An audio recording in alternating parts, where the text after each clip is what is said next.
አንሳ ሰሙኒ እንኳን በአባቶቻችን ጊዜ ነው የሚሆነው 2 ብር 250 ቢሆን ነውና ብቻ በጣም ደስ ብሎኛል። ታንተ ስላየው ማለት ነው ብታፍርም በደል ያሻከረው ሆዴላ ተባባ የተከናንጀት እንችላል ተባባ nam tokko jireenya kee keessa seenee gaafa bo'u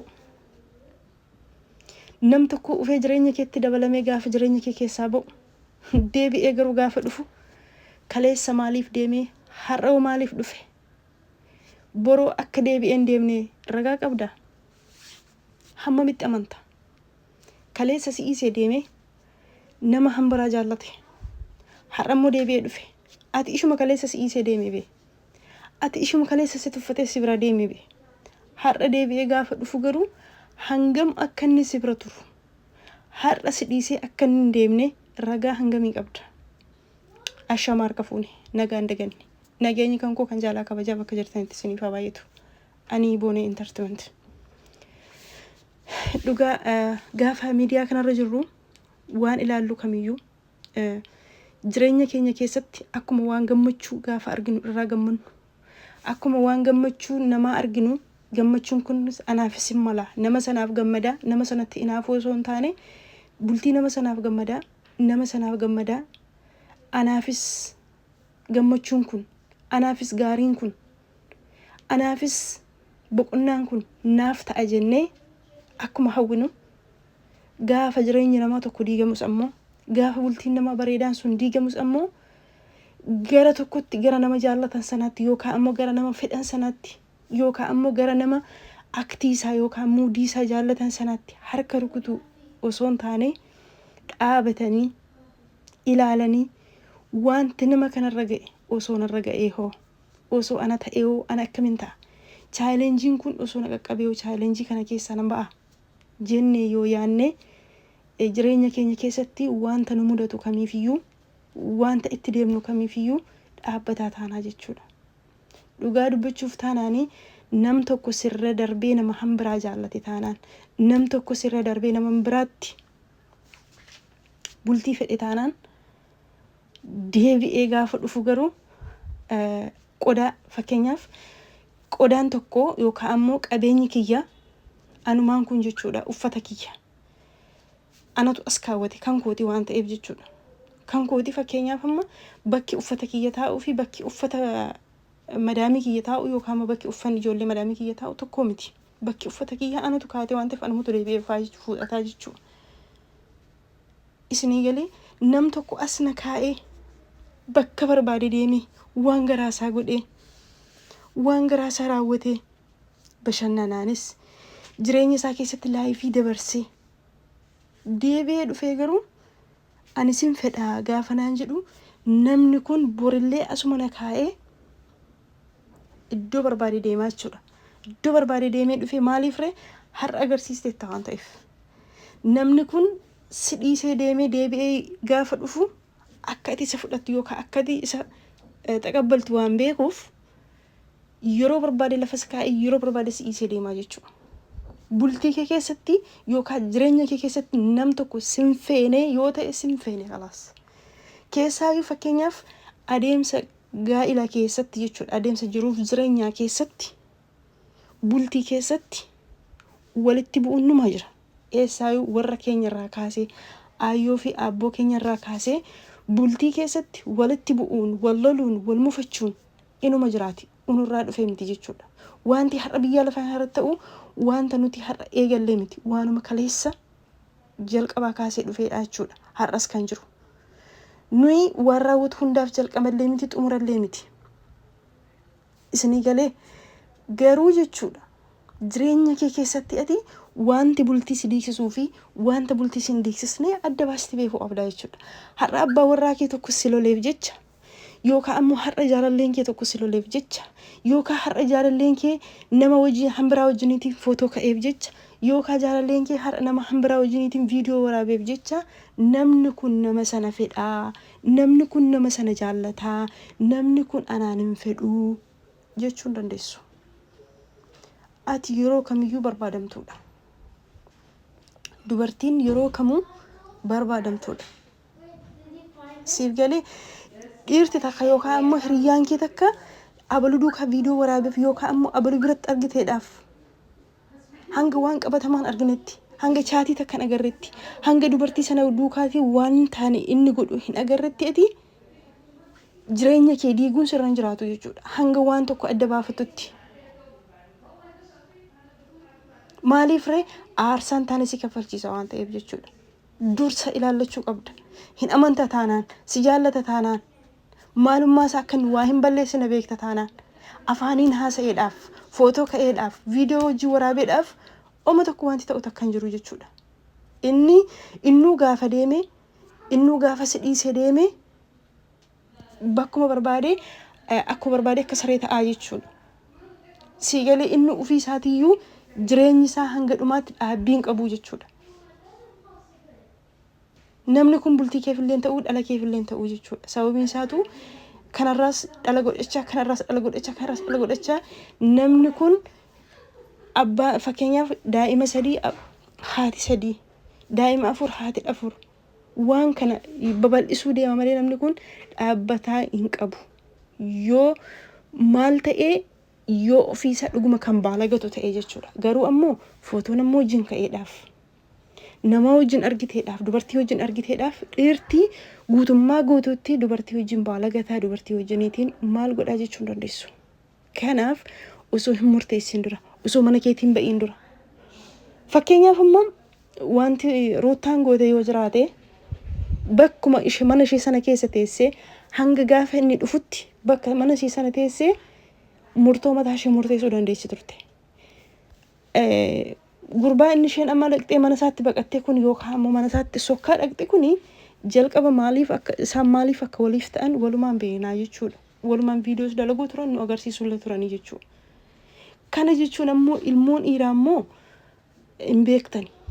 Ofii baalagachuu jaallata yookaan immoo ofii balleessuu jaallata malee dhiirti takka dubartii takka gaafa wajjiniitiin fakkeenyaaf ati dhiira takka obboleessa kiyya jettee maaliyyuu yoo ta'e maal hangam yoo wal barsiifte hangam ati dhiira kana duukaa rileeshinii qabaachuu yoo baatte ilmi dhiiraa dubartii takka dhiira biratti hin fedhu.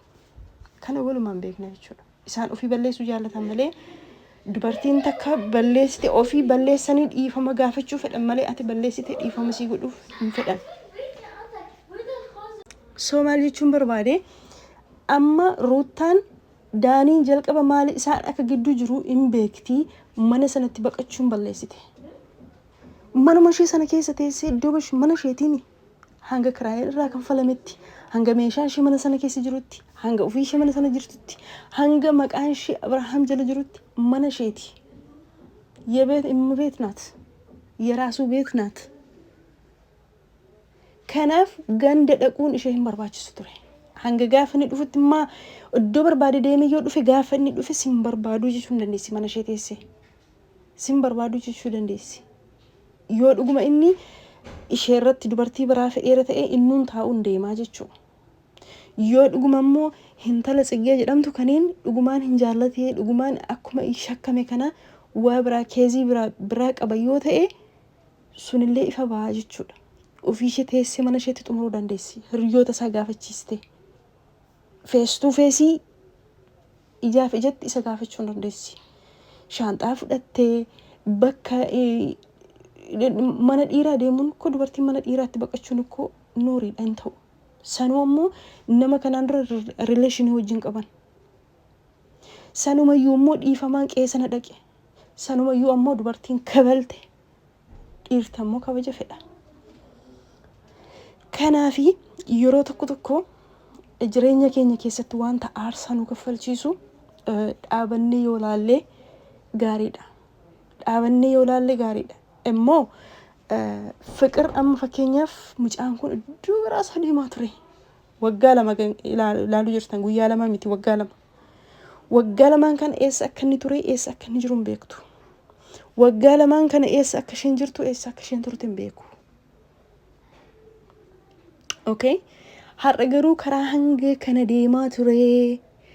Bakka bashannanaa waan barbaadu godhee laayifii isaa dabarsee akka qodaa odduma kaayee sana qabeenya kaawwatee fakkeenyaaf itti gaafatamaa isaati kalaas yoo barbaade gurguruu danda'a. Yoo barbaade maal gochuu danda'a? Gubuullee danda'a. Maaliiflee kan isaati kaatee deemu waan ta'eef akka nama qabeenya isaa bakkuma kaatee deebi'ee fudhatu iddoo garaasaa deemaa ture deebi'ee itti dhufaa jechuudha. Aaddan immoo taqabbaltii jechuudha. Boroo akkuma har'a deemaa ture itti deebi'ee dhufe kan ammas lafa ishee kaa'ee yoo deemee amma kun amma Ruutaan dhukkubsattee mana yaalaa jirti. Viidiyoo kaleessaa sana argitee jechuudha. Bor amma mucaan kun hin jaallatan tala sana. Jalqaba isheen jaalala haa dhiyyeessituuf iyyuu malee jalqaba Ruutaan Abirashiif jaalala haa dhiyyeessituuf malee hin jaallataa jechuudha. Sababiin isaatu erga ishee wajjin wal baraniiti beekamti hamma kana kan inni argate. Hamma kana akka miidiyaa kanarratti akka sukkaaraa maqaan isaa iddoo mee'etti kun viidiyoon inni keessa jiru viidiyoon baaraayiliin baan hin jiru jechuudha. Viidiyoo Abiraam keessa jiru. Kana hunda gahee kana hunda kan taphate Ruutaadha. Erga Ruutaa wajjin walitti dhufaniiti. Erga Ruutaa wajjin wal baraniiti. Kaleessa eengadda yeroo Abiraamiif fiqir wajjin turan namni isaan kana beeku tokko hin jiru jechuudha. Dhiifama sagalee seenaa jiruuf. Kanaan dura yeroo Abiraamii fi fiqir wal faana turan namni tokko namni iddoo isaan jiran beeku hin jiru nullee hin beeknu jechuudha. Miidiyaa kamirratti iyyuu maqaan Abiraam sukkaara kan ta'e Abiraam beekamtii guddaa kan inni argate hamma kana gatiitti kan baase Ruutaa waliin. Ammas taanaan jechuudha. Abiraam balleessee yookaan immoo Abiraam badii qabaa jechuu kiyyaa miti ani. Ruutaan balleessitee Ruutaan badii qabdi jechuu kiyyaa miti ani. Garuu jireenya kee ofii keessatti waan aarsaa nama kanfalchiisu waan bultii ofii namaa diiguu yookaan waan bultii diiguu abannee ilaaluun dirqama. Immoo nama takkaas hin fedhu jedhee jireenya kee keessaa ba'ee jireenya kee keetti deebisuu jechuun ati ofirratti geemii taphatteeraa jechuudha. Ofirratti geemii taphachaa jirta jechuudha. Indee sa'aatii lamaa miti, guyyaa lamaa miti, ji'a lamaa miti, waggaa lama turtii waggaa lama booddee sanuu kunoo waggaa tokko guutuu mana tokko keessa jiraachaa turan. Haadha manaaf abbaa manaa jedhamanii qalabatii walii godhanii jaarsummaa erganii. Kana hundi ammoo waan xinnoo yoo baay'ate namni ji'a tokkoon obsu, yoo baay'ate namni ji'a lama obsu, yoo baay'ate namni torban tokkoon obsu. Kana gidduutti ammoo waan kana hunda gochuun yoo dhuguma kun qarshiif ta'es yoo dhuguma kun viidiyoo waraabuuf waanuma bakka waanuma miidiyaa kanaafis yoo ta'e diraamaallee yoo ta'e diraamaan akkasii hin bareedu because bor bultiitu ijaarama waan ta'eef bor jireenyatu jira waan ta'eef barbaachisaa miti jechuudha. Kanaaf jireenya keessan keessatti nama jireenya keessan keessaa ba'ee ofitti gaafa deebistan aarsaa kaffaltanii jechuudha. Aarsaa kaffaltan. Nam tokko rakkinaan bultii keessaa ba'uu danda'a. Hidhamee mana hidhaa ture, dhukkubsatee mana yaalaa ture, rakkatee yookaan biyyaa ba'ee yookaan ati biyyaa baate adda turuu dandeessan. Garuu ammoo nam tokko sirra darbee dhaqee sidhiisee dhaqee dubartii biraa jaallatee dubartii sana wajjin gaafa wal dhabammoo deebi'ee ofiis xararama. Borisoo dhaqee akkasuma nama hanbiraa jaallatee ishee wajjin sidhiisee as kaayee dhaqee ishee wajjiniitiin waan barbaade hojjete waan barbaade raawwate ishee wajjin ture. Ammas gaafa ishee duukaa wal dhabee gaafa dhufe odduma kanatti akka inni si arguufi maal jechuu. So walumaa galatti anatti hedduu natti hin tolle. Waan hundumaafiyyuu waan jechuu barbaade amma baay'een keessan na hubattanii jirtu jee yaada. Jireenya keessan keessatti wanta aarsaa isin kaffalchiisu hin godhinaa jechuu maafi. Bultiin qoosaa miti. Bultiin qoosaa miti. Jireenyi qoosaa miti. Sijjammaru wanti qilleensa kanarra wanti miidiyaa kanarra ga'ee hin barakatu. Dhugaa Rabbii akkuma horii haaduutiin nyaatanii nama afuuraan nyaatanii isa jedhan sana jechuudha. Wanti miidiyaa kanarra ga'ee hin barakataaf osoo hin taane garuu achi keessatti ammoo of eeggachuun achi keessatti ammoo of ilaaluun kan abbaati jechuudha. Miidiyaan akkuma abbaan itti fayyadame ati bareechitee itti fayyadamte itti fayyadamta. Yoo itti fayyadamda isaan beekne immoo miidiyaa sanatu deebi'ee itti fayyadamaa jechuudha. Miidiyaan namatti fayyadamurra immoo miidiyaatti fayyadamanii jiraachuutu gaariidha. Amma ijoolleen kun ammoo soo walii galanii hundi isaanii soo walitti dhufanii kun ammoo beekamtii argataniiru waan ta'eef waa hedduu waan guddaa jechuu danda'ani. Absoo ijoolleen buttaa jira hundi isaaniitu jechuudha. Goggubuzootallee ijoollee fakkeenya namaa ta'anillee dhiirti isaaniillee durbi isaaniillee garuu ammoo iddoo akkas akkasiitti baay'een isaan hin deeggaru ani. hojii isaanii nan deeggara, tokkummaa isaanii nan deeggara, jaalala isaanii nan deeggara. Garuu bakka akkasii kanaatti nan seenanii jechuudha. So kanuma jechuun barbaade hanga viidiyoo biraatti deebinee walitti dhufnutti nagaan naaf tura. Yoo viidiyoon kiyya isinitti tole laayik gochuu, sheer gochuu hin dagatinaa. Rabbiin hunduma keenyaaf iyyuu bultii bareedaa, jiru bareedaa, jireenya bareedaa nuuf haa kennu. Nu shamarran jireenya ishee keessatti biyya lafaa irratti waan isheen feetu tokkoo fi tokkichi bultii bareedaadha waan ta'eef nu hunda keenyaaf Rabbi bultii bareedaa nu haa kennu isiniin jechuun jaalladha. Isin hundi keessan iyyuu jaalatamtoota, laayik gochuun dagatinaa, sheer gochuun dagatinaa. Hanga viidiyoo biraatiin deebinee walitti dhufnutti hundi keessan iyyuu nagaan naaf tura. Love